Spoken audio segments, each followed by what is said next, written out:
Hi, Lisa. I've literally just logged on. How are you? I'm well. How are you? Great. Tell me, where are you from?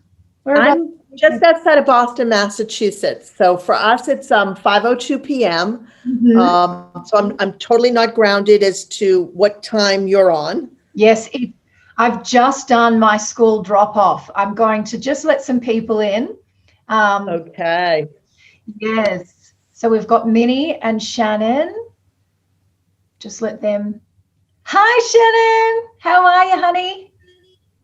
Good to see you guys. You Hello. too. You too. And Minnie is tuning in, but Minnie's audio's off. I was just saying to Lisa, Shannon, we just did the school drop off, so this is why it's like tea and chats for me, because it's the morning rush. I've got my dog chomping away on a little funny little bone, who's being super loud, and Lisa is from Boston. So wonderful. Good to meet you, Lisa. Nice to meet you. Where are you from? So I'm in California, just about 30 minutes outside San Francisco. Oh, I'm jealous. I'm not wearing socks and I have a t-shirt on. I cannot complain. What's That's the such coldest? a great city. It's Boston is freezing right now, right? It's very cold right now. Yes. Hi, Minnie. Hi, how are you? Very well. How are you? Welcome. I'm great. I was just trying to fix my hair because I wasn't planning on going. Oh, you look beautiful. Oh my God, thank you. You're beautiful. I love the volume. I have to curl and spray to even get it to look a tiny bit like that. Oh, I have so much hair. Minnie, I was thinking, it would probably be comfortable for people if I said, you know what, everyone just come in their sweats, everyone, or, just wear the pressure's too high in a group of image professionals. Sometimes it's just nice, my goal for these sort of catch-ups is I would love to just imagine that we're at a coffee shop, just chatting, low pressure. And I thought last time we did this call, Shannon, you were there, was the first one, and sometimes Zoom can be a little bit awkward, when you're trying to speak and the audio kind of rises and falls. So I thought maybe this time, if anyone's got something to add along the way, just pop your hand up. At least it might be a bit easier than dealing with the Zoom awkwardness. Minnie, can you tell everyone where you're from? From Austin, Texas. Austin and Boston. We've got Lisa. Boston. Yeah. Okay, cool. And Shannon's in California and I'm in Melbourne. Oh, wonderful. Yeah. So it's That's a dream of mine to go there. Really? Minnie, are you? Yes. Oh, yes, Lisa. Are you affected by that madness that happened with the storm and the power and? I wasn't. No. Thank goodness. No, we didn't have electricity for 2 hours, but that was it. So we were very blessed. Yes. Good. Thank you for asking. So maybe ladies, because we're all new to each other, why don't you share just a little bit about your image profession background, and then we can have a chat about what we're going to do about this perceived value in the industry. Oh. Shannon, do you want to go first? Sure. I kind of just got started. So I started out like 5 years ago fashion blogging, and then that led to a job with Stitch Fix as a stylist for them. And then end of 2019, I wanted to go independent. So I got trained, I hired Sarah, and then so this year is kind of like my first real year as a stylist, and I feel like I've gotten off to a great start. Sarah's helped me to niche down to petites, and then focusing on capsule wardrobes. And it's so funny, you just mentioned perceived value. So I literally just came home from working in a closet, and my friend client shared, yeah, I was just talking to my friends and telling them you were coming over, and they said, you hired someone to help you go through your clothes? And she said, yeah, it's going to be great. So I'm like, we have some work to do when it comes to educating people. I think some people are seeing the need, but it just kind of made me laugh that her friends thought, what? You would pay someone to come help you in your closet? And I told my friend, I'm like, you are ahead of the game. I said, I guarantee you in 10 years, almost everybody is going to have a stylist. And you can say, I've been doing that for 10 years. Yep, exactly. So, Shannon, those, just because I'm familiar with your kind of core client and your environment, would those friends that made that comment be the same people that would order, we've got businesses like HelloFresh, like dinner, food boxes, groceries and things like that. Are they the people that are paying for support in other areas, like their food or a personal trainer? So I don't know. I didn't ask her. I'm going to think yes, because my friend is like a personal trainer and she teaches classes at gyms. So I guarantee there's at least one subscription that her friends have, at least one, at least where I am in the Bay Area. If it's not food, it's gym or television for kids, like, or Amazon. I guarantee there's at least one or two. But it just in fact, go ahead. No, you go. Okay, so I think that even subscriptions with clothes is becoming more common, because the closet I'm going to tomorrow, my client used to do La Tote. Are you guys familiar with La Tote, where they send you clothes, you can borrow them and then buy what you like and then return and then get a whole new fresh set, like renting clothes. And so I think this is going to become more common. It will. I really believe. This is the thing. It's so interesting. If you think about all of the services that people are happy to pay for, it's never about the cost. It's about the perceived value. And I mean, technically, having someone deliver the food for you is much more expensive than buying it yourself. We know this rationally, yet so many people will justify it by saying it saves me time. I'm sure it will save you money in the long run, or what have you. So we're definitely at the forefront. The way retailing is changing is going to help as well. The subscriptions are definitely on the rise. I noted myself, I have to get some new photos done for myself. And I thought, typically I would think, okay, I've got to go out and find some outfits. But for the first time I thought, I'm just going to hire them. And I've not hired before, but that's starting to become a shifting way of shopping. So this is the challenge for us as the kind of at a pioneering stage, is being able to clearly communicate the value. And I wanted to ask you ladies a question, because I wrote this down. I thought to myself, okay, well, has anyone actually documented the actual hours that they save, or the dollar value that they deliver, or how many outfits they've created for their clients? Like, what metrics are we actually using to be able to prove that we save you time, give you better ideas, boost your confidence? Maybe we're not. I'm not. Very difficult to do. But first of all, that little Shannon is adorable. I just want to eat her up. She is. Oh my God. Is she not adorable? And Shannon, you focusing on petites, girl, that is my hardest customer, because there's no brands selling petites in the US anymore. They just went out of business, or they put that line out of business. So if you can help petites, you'll have a huge roster of business. Thank you, Lisa. Thank you for the encouragement. Yeah. I think it's going to be about leaning into the tailors, right? Like, that's a big part of it. And just, all the little showing them how to style things. Like, maybe they could buy a cropped pant. Well, they would be cropped on me, but on them it's not. And how can you style it fun? I mean, I don't need to tell you, you've got to get it. But that's a great need.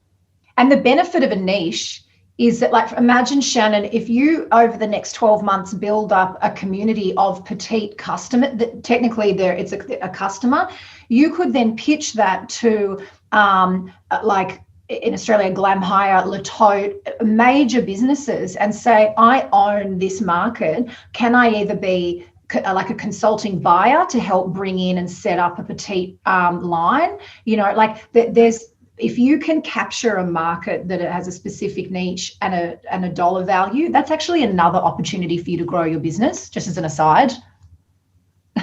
Well, my dream is to be a designer, and I'm like, Garmentier has that ability to make clothes for men. So I'm just kind of hoping in 5 years I'll be big enough to have my own line, but that's dreaming big. So you just never know, right? I'm open to any idea. Of course. Well, and manufacturing is a different beast. So definitely do your homework on that. Yes. That's a different beast entirely. Yes. Yeah. Well, I'm just happy to be in a closet and just working away, creating outfits like that. When my client was like, I never thought about that. And it was everything from her closet, and she looked amazing, right? Mm-hmm. That's why we do this, right? That's what just lights us up. So yeah, I'm already in my happy spot. So isn't the hard thing, ladies, if it was as easy as capturing that moment on camera, you'd be a millionaire, you know. But the challenge in your industry is that people are like, do not take photographs of my closet and my clothing. Mm-hmm. They're not at the confidence level where they're happy to have their photos plastered. So from a marketing perspective, it's like, okay, well, if I can't show you, then I have to break down. I'm just writing a note to myself about metrics, because somebody else wanted me to come up with metrics, Sarah. She's a very math person. So like I get nauseous being around her, but because I'm like a hippie, but she was like that. You got to show them. You got to show them if they cancel the subscription from Trunk Club, you're going to do X for them. That represents the same dollar amount and the same pizzazz of getting the box at the door. Yes. So is your ideal client, or a segment of clients, are they someone that would be a member of Trunk Club or another fashion subscription service? A lot of them use Stitch Fix. Shannon, don't be mad at me. No. I used to work there. I don't like that box. I think it's like the worst of all of them. But it gives them ease. And because they don't know how to put anything together, they don't know how to style. They actually think a real stylist is sitting there putting it together for them. Well, Shannon, wherever. It's interesting hearing Shannon's take on how you had to curate pieces based on the measurements only, right? It was just sizing. Yes. So it was detailed information on their sizing, but they didn't require a picture. So I had to quickly, in 2 seconds, read their profile, visually think about what their body shape was, their proportions, and then pick what was available in inventory that we had at that moment. And I will say, they really rely heavily on the algorithm and the statistics of what they're likely to buy. So it's really this shopping service. It's really not styling. And then it's just so amazing to be an actual stylist now, after being trained on color and all of the amazing things that we learn. It's like a whole new world. And I don't think a personal stylist could ever replace what they're doing at Stitch Fix, ever. But do you know what is the secret sauce? It's so interesting. What I'm starting to understand is that the expectations of clients, of people in general, are actually very low, because they're happy. The retention rate for a subscription service like Stitch Fix, where there is no high touch interaction with a stylist, no working back with your closet, nothing, but they retain these subscribers, which means that the way that a subscription service presents exactly what you're going to get and how much it's going to be, that's what's missing. It's the transparency and the ease. So when you think about Stitch Fix, we've got someone joining us, Sonia. when you think about Stitch Fix and why people are happy to subscribe, they know exactly how many pieces they're getting. They know. Hi, Sonia. Hi. Hi, welcome. We're just chatting about Stitch Fix and why people would be happy to subscribe to a service like that, but yet they don't necessarily value the experience of working with a stylist one-on-one. But And Sarah, there's no vulnerability. They don't have to be vulnerable. When that's a good one, Lisa. They think I'm going to judge them, even though that's not who I am. I would never judge them. But they're afraid of being vulnerable with the stylist present. When they get the box from Stitch Fix, the only person they see is the mailman. It's so true. That's so true. Very true. There's two challenges. There's the emotional challenge, which I completely get. When I was like the other week, I was meeting up with a Melbourne stylist, and I was like, oh gosh, what am I going to wear? Like high pressure, because you're an expert. But I still think that on average, the majority of image professionals have set up their websites and run their business as a service, and compared to Stitch Fix and these subscription businesses, which are running their business like a product, like an e-com product. Mm-hmm. So the customer experience is better, it's more seamless, and you know what you're getting. I think the biggest challenge, one of the biggest challenges, is the ambiguity of, okay, I work with you, you're asking me to pay for 3 hours, but how much can you get done in 3 hours? What do I get at the end of 3 hours? That's a real issue, because if we're all valuing our dollar, it's not about how much it is. You could charge $2,000 for 3 hours or $50 for 3 hours. It's the ambiguity that's, I think, a missing piece. And to Sarah, would you say that like people who are signing up for subscription services, like boxes, they're getting a very quick fix. They're getting clothes at their door. They get to try on right away, whereas we kind of operate more as a process. And so they don't see that quick fix as, it doesn't seem as tangible, which is why I think there's a stylist that you had in your podcast that actually brings a bunch of clothes, right? Yes, to the client in their office. I'm like, I got to figure out how to do that. That's why I was like, I wanted Garmentier to, take on women's clothing so I could say, hey, I can, like I did at Stitch Fix, send you a box of 10 pieces, and we can make some outfits out of it and try them on together and keep what you like. Like that, I think that's what draws people in, is that quick fix, right? They want the outfit today. Yeah. It's the psychological, or it's the rush of endorphins from getting something new. So the question is, how do you emulate that convenience and that instant hit, the instant gratification, without sort of all of a sudden loading up on stock and having a really, really high cost business? It's really difficult. It just means we have to be more creative, I think. And I have to tell you, one day I'm doing the whole thing and I'm getting ready to leave, and the woman has the audacity to say, oh my God, I have to pay for this? You're having so much fun. And I said, well, I'm 56 years old and I've toiled since I was 16 for others. My jobs weren't always fun, and now I'm actually passionate about what I do, and I'm bringing joy to you. And yes, this is my craft. You have to pay me. How rude. Crazy. She was like, but you're having so much fun, and it doesn't feel like you're working. So if you were doing the job with a frown on your face, she'd feel better about paying you? I mean, this is the perception. It's like, yes. It's because I've done this for 20 years, because I can go in and do a closet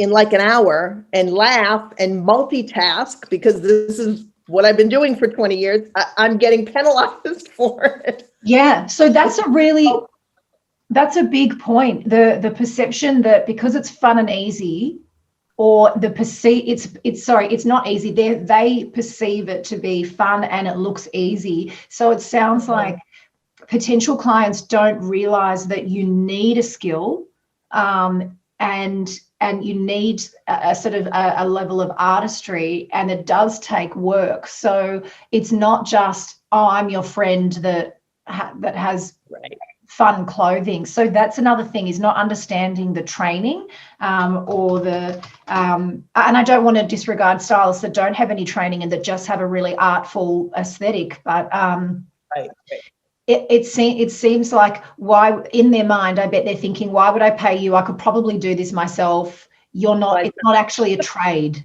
Do you think, does that sound? Yeah. And I do it, some of what I do is just, it's innate. It is like, I was born to do this. So I can't even break it down for them. I'm just like, you have to trust me, go try the outfit on. And they come back in and they're like, I would never put these things together. They own these things. I'm like, these are your things. Okay. So they're like, what did you just do? And I'm like, I can see what you can't see. So they're paying for art. They're paying for the art, creation of art. I mean, I see proportion. I see shape and drape. I see their coloring. And I'm doing this with the things they bought, some of them wrong. It's not like I bring a rolling rack in, like you're saying, Shannon, with new things. We're working from their closet. I'm just reimagining it, and I'm putting things together that should have been put together that they didn't know how. But it looks easy and it's fun, and I can do 2 or 3 of them at once. And Nori? Hello, welcome. Oh, you've got your audio on. Welcome.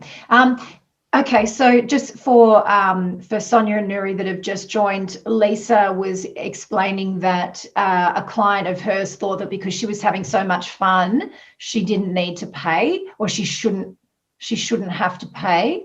So this is a real issue. As a marketer, what I always think about is, how do we communicate certain things through the particular medium we're working with, whether it's written, whether it's visual. And I just write these notes down while we're chatting, but it's very difficult to communicate the satisfaction, the transformation, and the benefits when you can't use a lot of imagery, you can't use a lot of input from your clients. So I think the only things we can fall back on as an immediate sort of solution is, okay, well, we're going to have to consider what is the return on investment.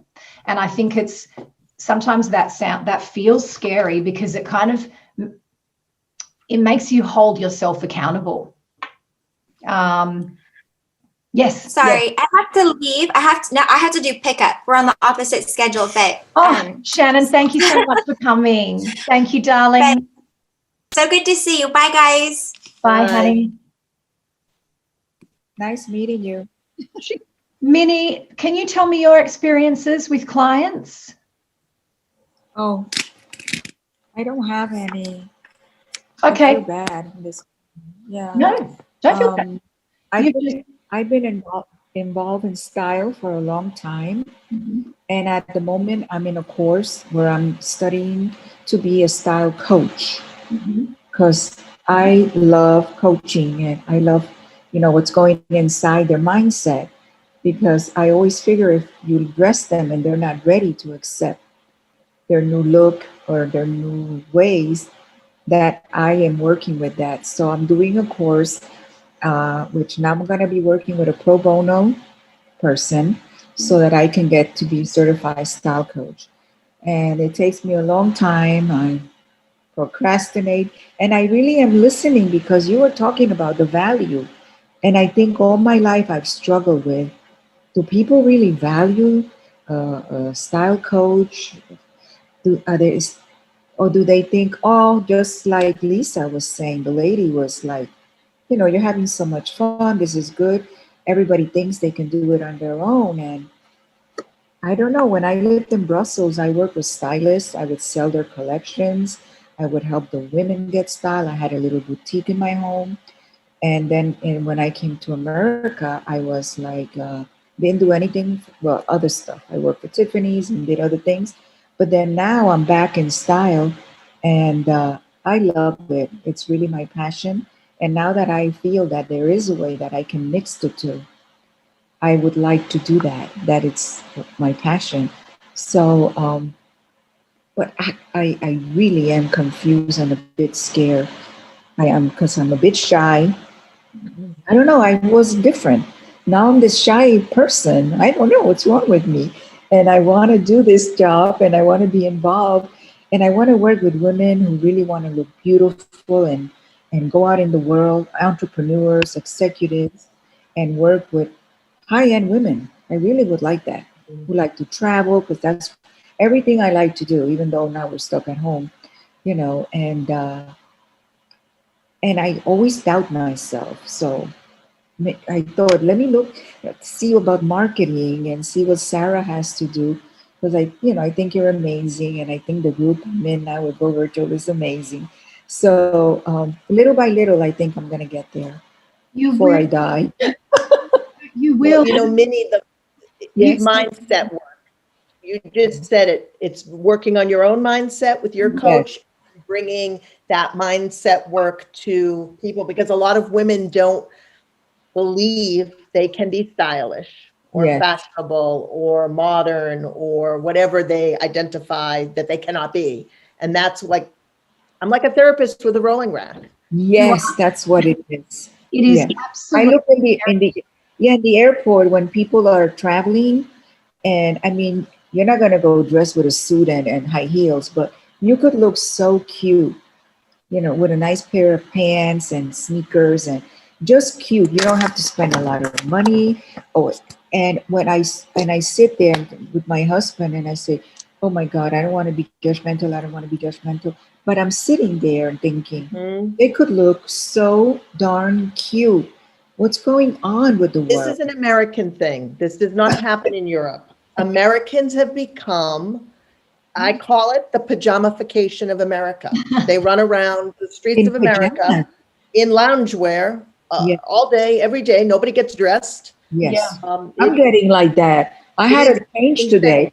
Well, I didn't even change. I left the top on, but I have some pajama pants.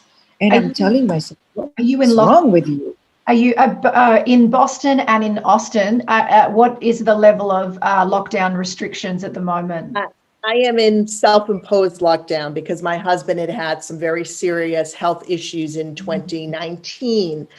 So we were already sort of down for the count on that. And then when this happened, I'm taking probably a more conservative stance than I need to take. There are people moving around doing things. Boston's just now coming up and opening up more, but I'm still tentative myself. Oh, yeah, we're not really in lockdown, sort of here. So I get to go to Pilates twice a week and do things during the weekend.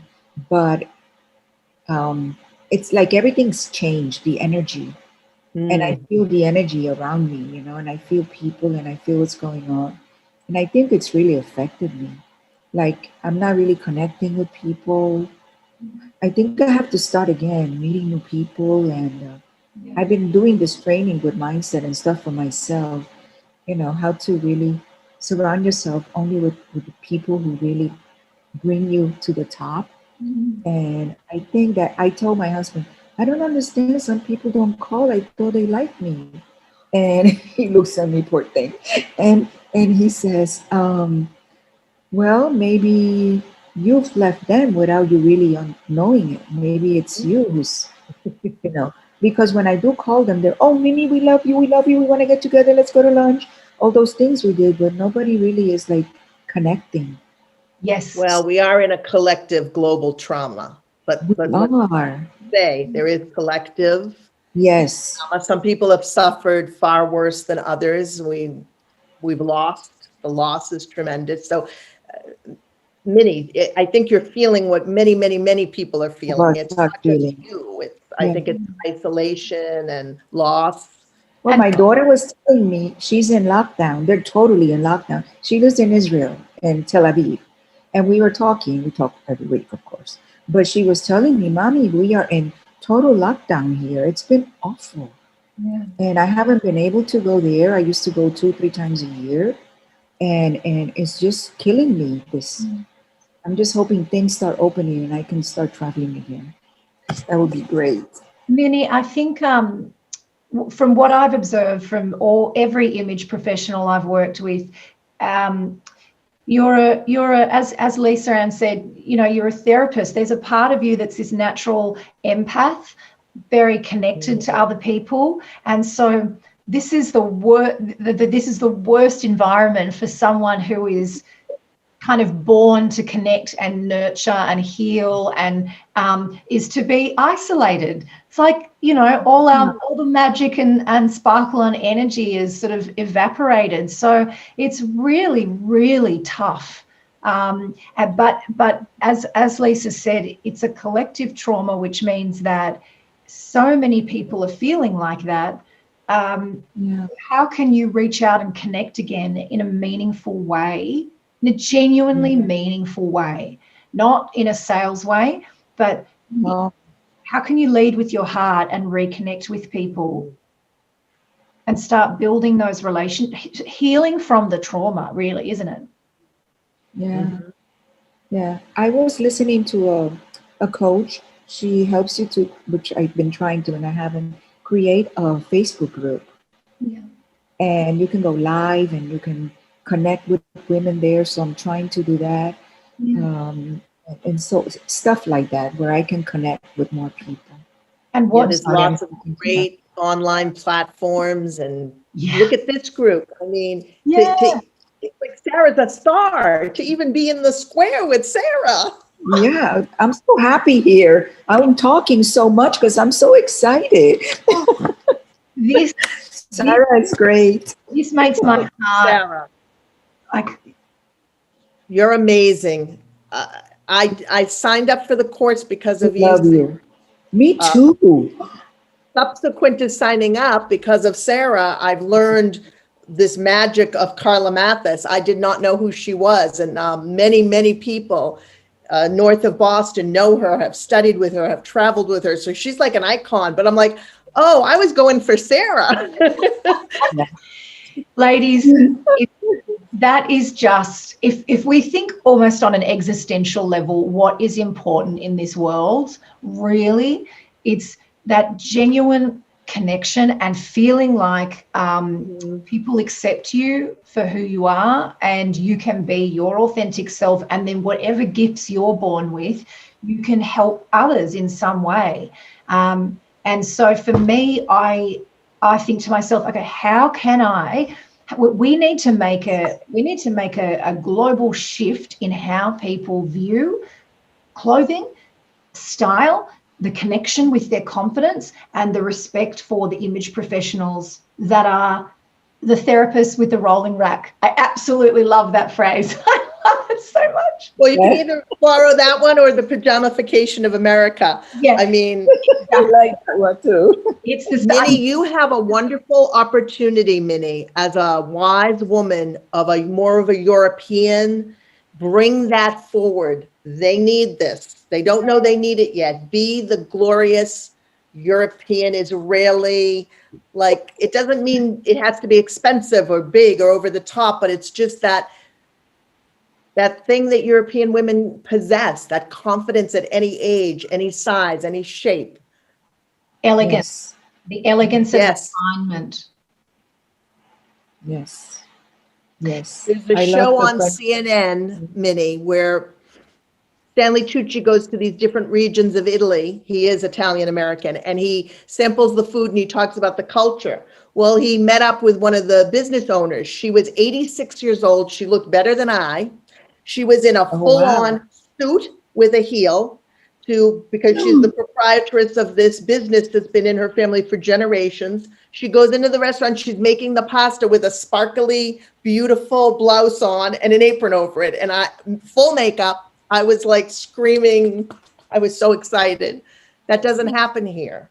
In America, it doesn't happen. How old was she? 85, 86? She was 86. She looked like she was 56. I'm telling you. It's like my mother's age. She was amazing, this woman. Oh my God, I Go love back and watch the episode. She was like the whole highlight of the episode besides the food. Oh, When wow. I did Carla's course, I remember she shared a really beautiful analogy. She said, picture something that you find really beautiful, you know, like a bunch of flowers or something. So you picture this gorgeous bunch of flowers. And she said, imagine you walk into a room and you see that beautiful bunch of flowers. How does it make you feel? And so on reflection, you think, oh, it's beautiful. It makes you feel happy and joyful and all of the lovely emotions. And she said, so when it's the same thing as when you take the time to do your hair and makeup and put on a beautiful outfit. Doesn't need to be a ball gown, you know, but when you take the time to play with color and celebrate yourself, other people feel that sense of joy when they see it. So Lisa, you know, you're talking about this woman's outfit and it's so inspiring and it makes you feel happy. So that's another benefit of working with someone to help you as your own artist learn how to play with what you have, you know. But that's also difficult to communicate, isn't it? It is. I mean, none of my clients want to be photographed. And I understand, because I myself, I'm not an influencer. I'm never going to stand in front of the mirror and do these selfies of me in outfits. It's just not who I am. I mean, I do obviously put some photos of myself in there because I am the brand, but I can't ask them to do something that they're totally uncomfortable with. And then sometimes the women we work with wouldn't be the best visual representation. Yeah. You know, people want to see, let's face it, Erin Mathis. That's what they want to see. Yeah. In your spread, or they, you know, they want to see that traditional, you know, kind of person. And filming in someone's home, you have to have that perfect closet too. So it needs to be staged and produced, and that's expensive. Yes. And then you only get that one branded photo shoot you pay for with the same model, and you keep using it over and over again. Yes, you're right. You're right.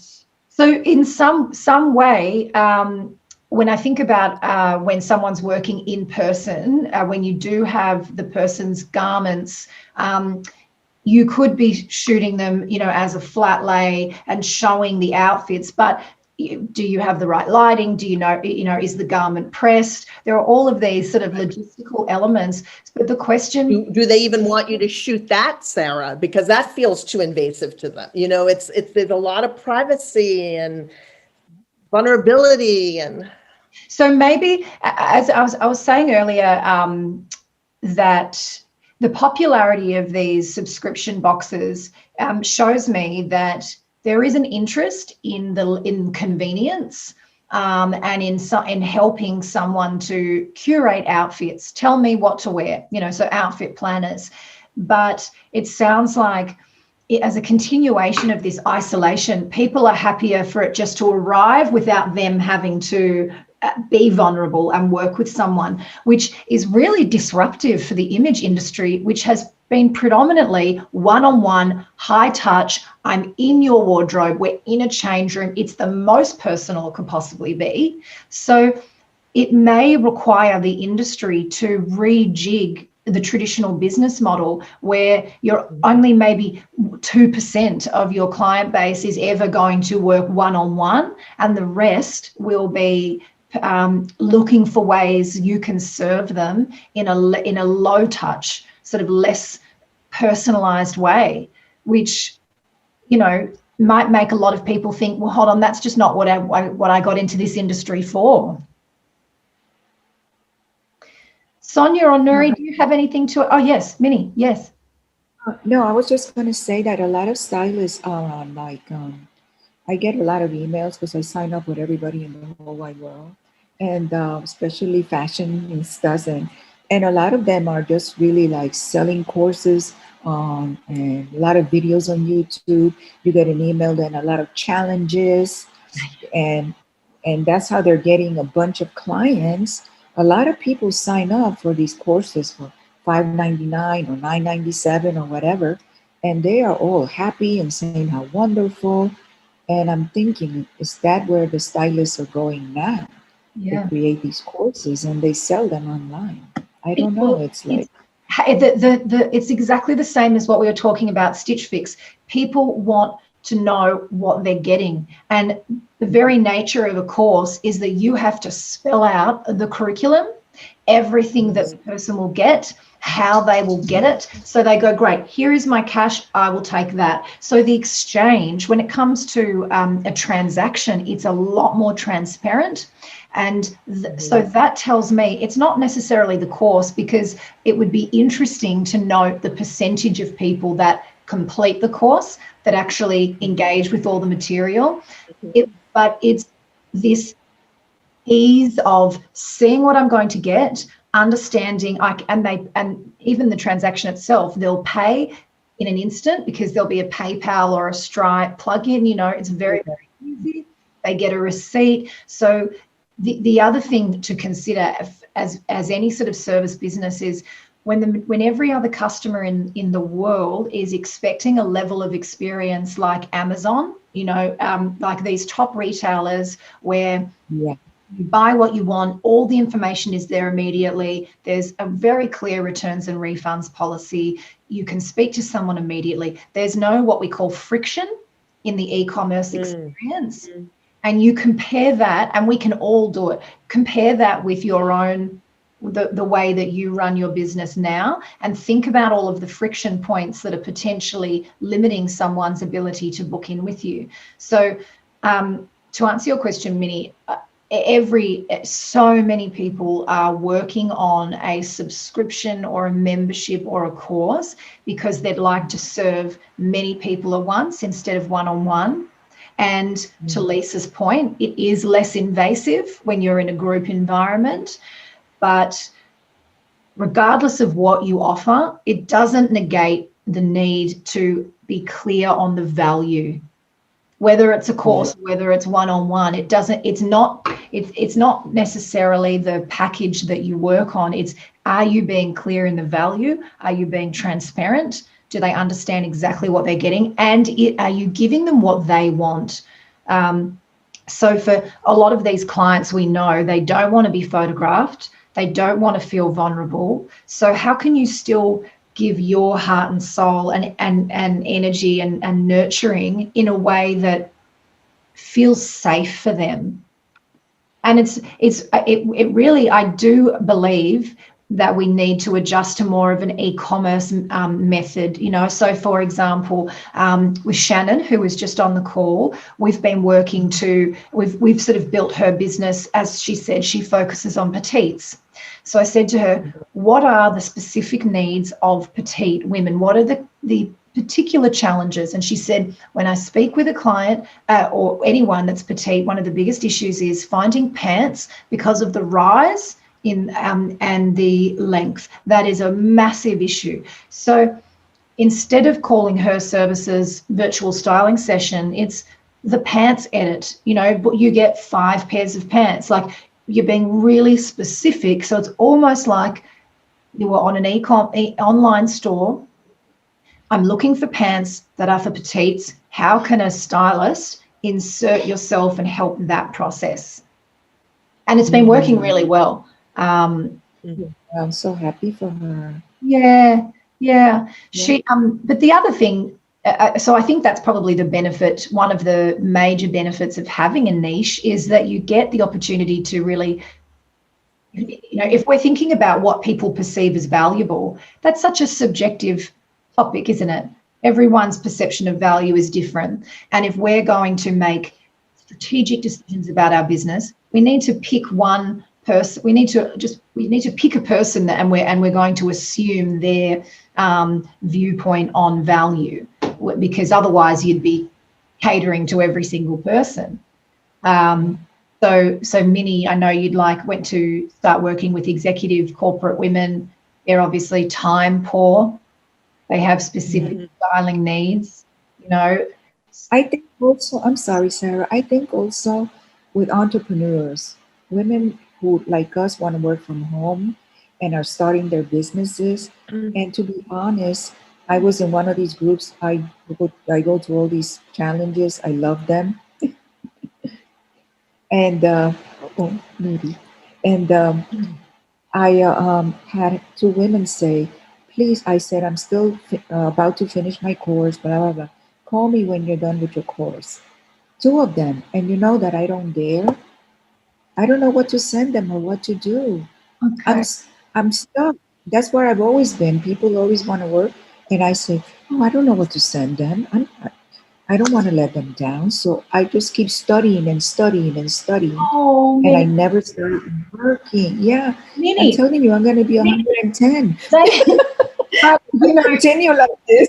you have such a gentle soul, and it comes through even on camera, and people just want to be around that. All they're asking for is to connect with you. So just reach out to them. This is how, again, with the type of people that we are, if you view what you need to do as more of a, how do I just build a friendship? That is an easy. Okay. So you would reach out and say, I've missed seeing you in the course, or I'd like, how are you? You can just say, how are you? We don't need to launch into a specific business email because, firstly, it's more heartfelt, but from a commercial perspective, it's also strategic because you're building a relationship based on trust and patience. And then you are in a better position to understand what they need and suggest or recommend a path. When in doubt, you can say to them, I would love to work with you. Tell me what would be a wonderful experience and I'll see what I can create for you. You can ask them. I love that. Because I really do want to make friends. That's my thing also. I forget about the business and then I want to be friends and talk about life and stuff and fashion too. But if I do that and I can create something for them, I can even start practicing even, because I need to get experience now, even though I've done many things in fashion. Anybody would hear me would think I haven't, but I love to dress and I get a lot of compliments sometimes, but yeah, they do. They like the way I dress, but people want to be heard, Minnie, and reaching out to them because you had that connection that Sarah's saying was really, truly heartfelt. yeah. Maybe you take them to a museum exhibit on a fashion exhibit at a museum in your town. And that's how you introduce the start of having a friendly fashion conversation. And then through something like that, what do you think of that dress? Yeah. Oh, I love that. Yes, I'm going to connect. Be like that. Oh, thank you. Hi. Hi, Nuri. How are you? Hi, I'm sorry if I'm not really clear because this is not my mother tongue, but I'm going to try. I was listening what Ruth Minnie was saying. Yeah. Minnie, what a really cool name. About introducing people to fashion, because I'm from Peru, Latin America, and it's a beautiful country. And many women in my country doesn't really know about fashion. They think that fashion is what they see in Instagram. And that's not really fashion. That's what the Instagrammers maybe think is cool, or what they think it really suits them to them, no? Yes. But when you say them, okay, I'm gonna dress you, taking care of your body, your colors, they say, no, I wanna look like her. Oh.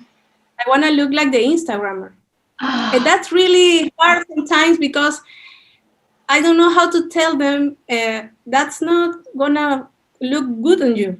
Yeah. Because you have another type of body, you have another type of hair, you have another complexion, and that's sometimes hard. So, thinking about what Minnie was saying, I think that kind of first step, introducing people to what really means fashion, it's a good thing. And I'm gonna take it to my communication because I think it's really powerful. No, at least in my country or in my region, because not so many women know really what it's fashion, or that not all fashion gonna look good on them. Yes. Yes. So I'm gonna use that very good input in my communication, and I'm having some struggles, like we need to give the service, Okay. because in my region, once again, everybody do the same steps. I'm gonna see your colors, I'm gonna see your body, I'm gonna see, and I think it's boring. Yeah. I know there's a structure and we have some phases to complete, but for the client, at least what I saw is boring. And they don't want to know all the theories about the job, the service. They just want to know what they gonna use. Yeah. Yeah. Who do you So, try and serve, Nuri? Who's your ideal client? What sort of person? a woman between 20 and 55, executive, corporative executive. I don't know the word exactly, Executive. but that's my niche. Yeah. That's my niche because I really know that word. Right now, I'm a corporative worker, and I know what they need, why they think, what their problems with fashion, because we have a very strict, in very works, we have a very strict dress code. So woman doesn't know what to wear. Yes. And so I found there a good niche. And Nuri, have you created services that are kind of broken down into, not just workwear ideas, but maybe, hi, Sonia. Hi. Hi. Hi, Sonia. Hello. Thank you for joining. Yes, I was in my pajama. I didn't know that was going on, so I wanted to stop my computer from running, and so I saw this was on. I think it's interesting, but how do I look? So I put a little bit of makeup and put something more decent. But just to let you all know, you can always come in your pajamas. This is like just sitting around having a chat. Nuri, you would have heard Nuri talking about this. I completely agree with you. And I think that if you're able to be more specific about the outcomes, for example, if one service was 5, outfits for negotiations, or 5 Zoom meeting outfits, or whatever the specifics might be, as opposed to the overarching styling session, which, as you said, just follows the very sort of consistent process. And there's something to be said for having a consistent process, because then a client gets a general understanding of what's expected. But when it comes to marketing your services and getting someone to book you instead of another person, if you're the one that's being very specific about what it is that you deliver, it's going to be more enticing for that person because you're speaking their language.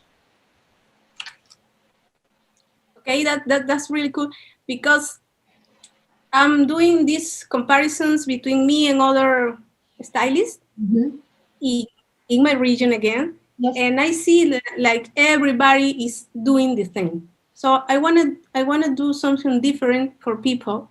Yeah. So they do that. So they choose me instead of another stylist. Yes. And one last thing I want to say. I don't know if this happens in your countries, but here, women are very shy, and they think they need to look some way to be beautiful. Yes. And this is a really, really, really hard battle for me because I see beauty in every woman. Yeah. Yes. I really think we all are beautiful, but not necessarily beautiful like the precious woman in Instagram who has Photoshop and other things, right? Yes. So I'm trying to do this from inside out. So Yes. first, they need to love themselves. Mm-hmm. We were talking.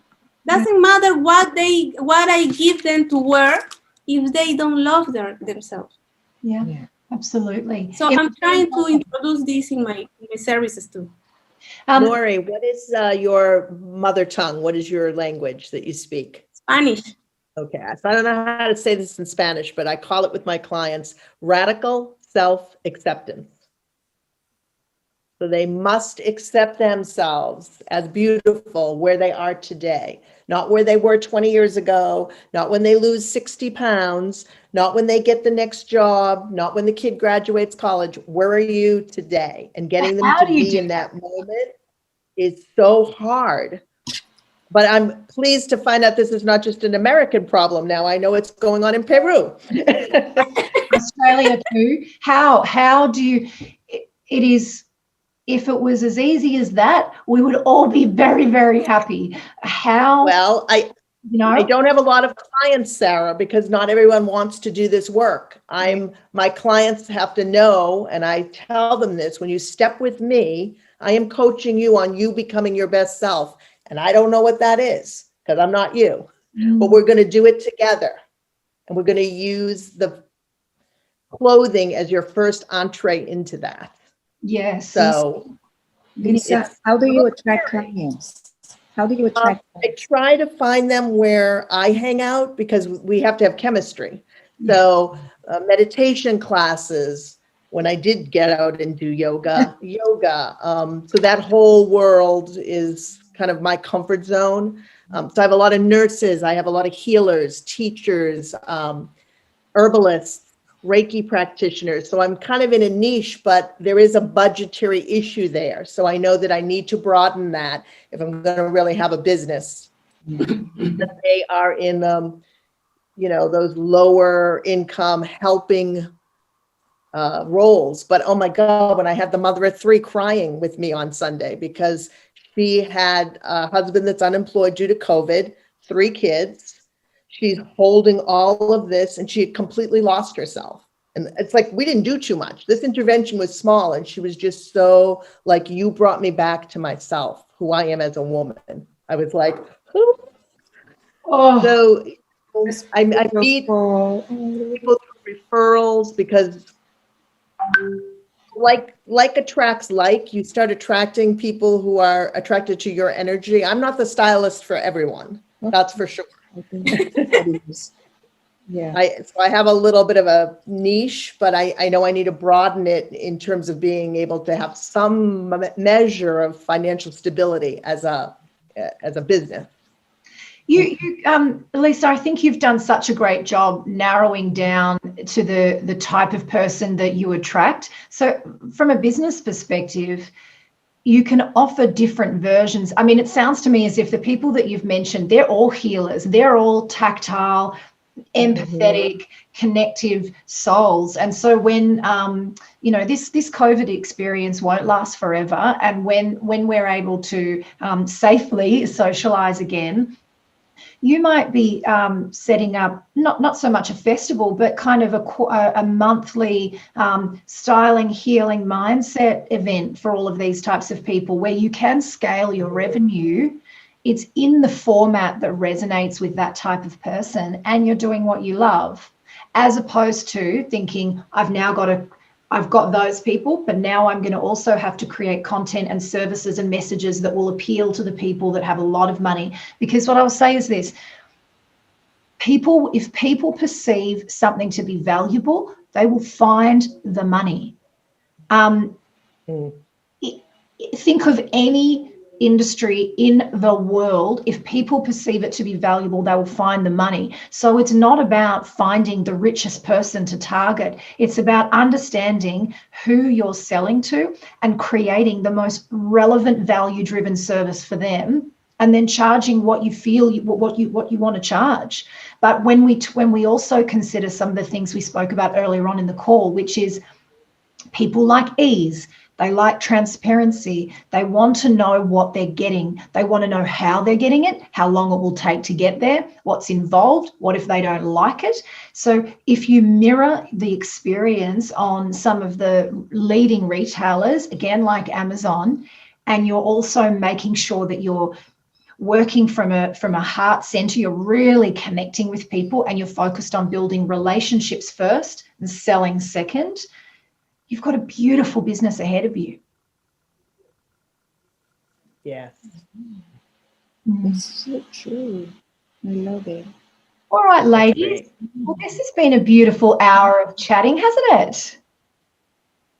Yes. What a wonderful time. Thank you so much for coming, and we'll do it again next month.